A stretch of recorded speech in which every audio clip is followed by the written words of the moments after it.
Pebbles Gujarati. રીંછ અને મધુમાખી.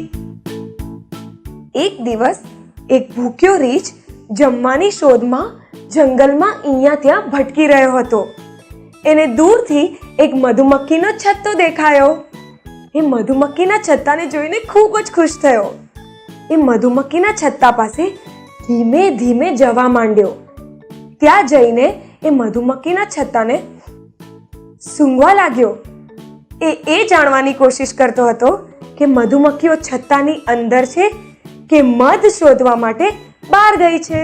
છત્તાના અંદરની એક મધુમક્ખીને કોઈક તો ખતરો છે એવો આભાસ થયો. એણે રીંછના નાક પર જઈને જોરથી ડંકો માર્યો અને ઉડી ગયો. રીંછ ડરી ગયો અને જોરથી બૂમો પાડવા લાગ્યો.